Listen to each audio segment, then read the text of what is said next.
আসসালামু আলাইকুম ওরহমতুল্লাহি ওবারাকাতু।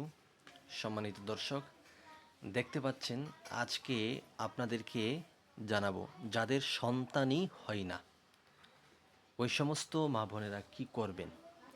আজকের এই দেখানো আমলটি যদি আপনি করতে পারেন তাহলে ইনশাআল্লাহ আপনার সন্তান আল্লাহ তাআলা আপনাকে দিবে ইনশাআল্লাহ। তো সে আমলটি কিভাবে করবেন দেখেন। যাদের সন্তানই হয় না বা গর্ভে মারা যায় তাদের মাথার চুল হতে পায়ের বৃদ্ধাঙ্গুলি পরিমাণ হলুদ রঙের কাঁচা সুতা নিবেন। অতঃপর 9টি গিরা দিবে। প্রত্যেকটি গিরায় নিম্নোক্ত আয়াত ও সূরা কাফিরুন একবার পাঠ করে ফুঁক দিয়ে স্ত্রীর লোকের কোমরে বেঁধে দিবে। ইনশাল্লাহ গর্ভে সন্তান আসবে। আয়াতটি হলো এই: আপনি মাথার চুল থেকে নিয়ে পায়ের তালু পর্যন্ত এই পরিমাণ হলুদ কাঁচা সুতা নেবেন। নেওয়ার পরে ওই সুতার মধ্যে প্রথমত একটি ঘিরা তুলবেন। ঘিরা তোলার পর এটাকে টাইট করবেন না। ঘিরাটা তোলার পর এটাকে টাইট করবেন না। সর্বপ্রথম সূরাতুল কাফিরুন পড়বেন। যেমন আপনি এই আমলটি করার পূর্বে নিজে পবিত্র হয়ে যাবেন, পবিত্রতা অর্জন করে নেবেন, 3বার ইস্তেগফার পড়বেন, 3বার দুরূদ শরীফ পড়বেন।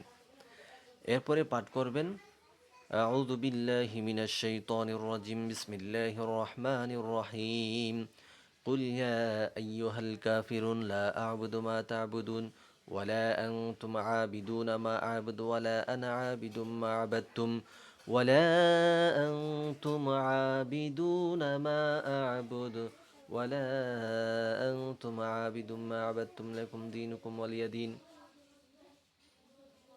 এই যে সূরা কাফিরুনটা আছে এটা একবার পড়বেন। তারপরে এই আয়াতটি পড়বেন বিসমিল্লাহির রহমানির রহিম ওয়াসবির ওয়ামা সাবরুকা ইল্লা বিল্লাহি ওয়ালা তাহজান আলাইহিম ওয়ালা